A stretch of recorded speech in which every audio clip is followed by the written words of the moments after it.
Penyergapan bandar narkoba di Desa Bujuk Tenuk, Kecamatan Menggala, Tulang Bawang diwarnai perlawanan oleh keluarga tersangka Senin siang. Mereka berusaha menghadang polisi saat akan membawa tersangka ke mobil. Polisi meletuskan tembakan ke arah udara untuk membubarkan massa. Tersangka yang ditangkap bernama Anto Riyadi, 30 tahun.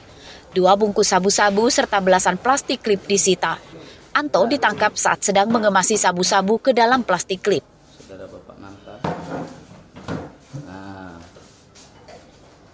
Dalam pemeriksaan polisi, tersangka mengakui perbuatannya. Narkoba yang dijualnya dipasok oleh seorang bandar besar di Tulang Bawang.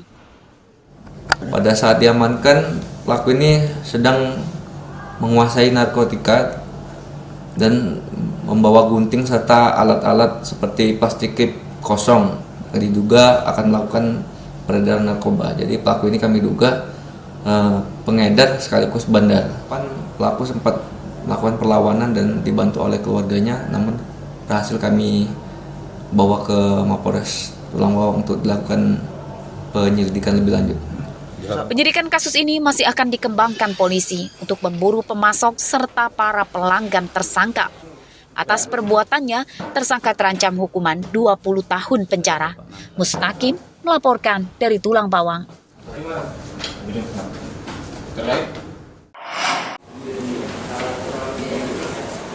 Komplotan pencuri singkong ditangkap polisi Lampung Utara.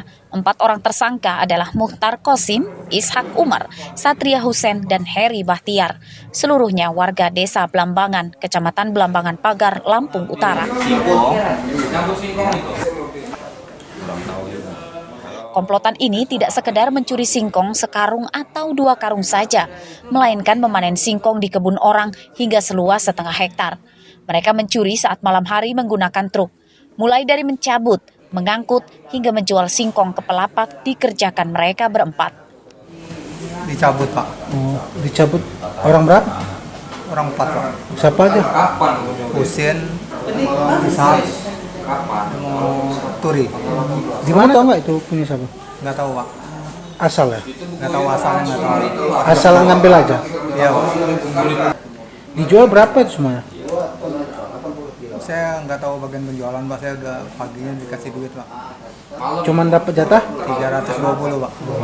Modus pelaku melakukan aksinya yaitu dengan cara mengambil buah singkong, selanjutnya diangkut dengan menggunakan kendaraan dan dijual ke tempat penjualan. Untuk kerugian yaitu seperempat hektar dari kebun singkong tersebut yang telah dicabut oleh pelaku. Penyidikan kasus ini masih akan dikembangkan polisi untuk mencari tahu pelapak yang menadah singkong curian serta pemilik truk yang disewa tersangka untuk mencuri. Atas perbuatannya, keempat tersangka terancam hukuman 7 tahun penjara. Ardio Haba melaporkan dari Lampung Utara.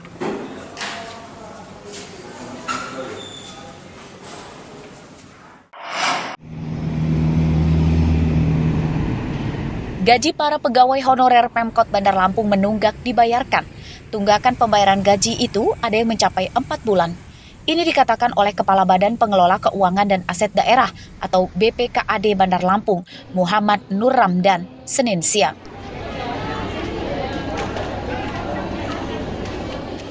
Keterlambatan pembayaran gaji pegawai honorer itu dampak terpuruknya pendapatan asli daerah atau PAD Bandar Lampung akibat pandemi COVID-19 lalu. Kini keuangan Pemkot mulai berangsur pulih.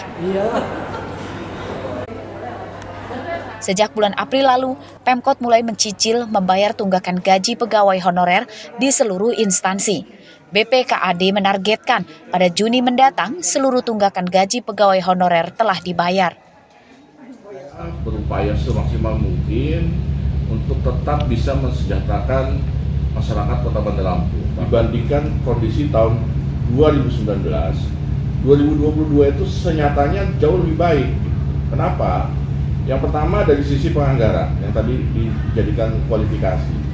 Dari sisi penganggaran pendapatan di tahun 2019 itu masih jauh lebih besar penganggarannya pendapatan dibanding 2022. Berdasarkan data BPKAD Bandar Lampung, jumlah pegawai honorer hampir 5.000 orang. Setiap bulan gaji mereka di kisaran 12 miliar rupiah. Jeffrey Arifin melaporkan dari Bandar Lampung.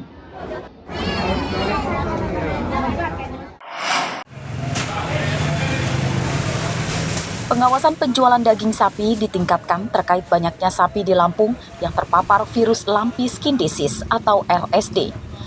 Meski daging sapi yang terpapar LSD aman dikonsumsi, namun daging sapi yang dijual tetap akan diawasi.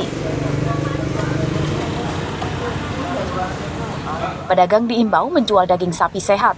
Dinas Perdagangan akan bekerja sama dengan Dinas Pertanian dan Peternakan serta Balai Karantina untuk mencegah pasokan sapi terpapar LSD. Untuk sama-sama memantau situasi terkait dengan penyakit LSD ini. Dan kami tetap melakukan pengawasan di pasar-pasar dan mengimbau untuk para pedagang berhati-hati untuk menjual daging tersebut. Sejauh ini wabah virus LSD tidak mempengaruhi terhadap penjualan daging sapi di pasar. Harga daging sapi stabil Rp130.000 hingga Rp140.000 per kilogram. Kalau penjualan sih biasa karena pasca lebaran ya. Pasca lebaran kan yang belanja emang kurang. Kalau penjualan biasa ya pasca lebaran. Kita ngambil daging ini dari daerah mana sih Pak? Kalau sapi ini kan dari PT. PT kan kayak dari jaganya masuk PT lah kan Udah bersertifikat ya? Ya dia orang kan sudah emang resmi. Gitu.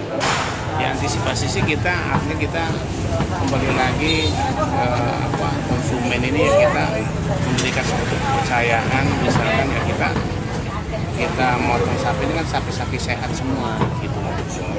Artinya kita ngomong motongnya emang sapi sehat gitu kan gitu dan tidak ya sapi yang penyakitan bukan artinya jadi seperti itu.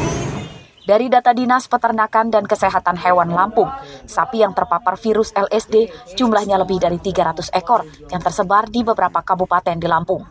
Sebagian besar sapi itu kini sudah dinyatakan sembuh. Belum ada sapi yang mati akibat terserang virus LSD. Jeffrey Arifin melaporkan dari Bandar Lampung. Wah, padang ini genah banget ini.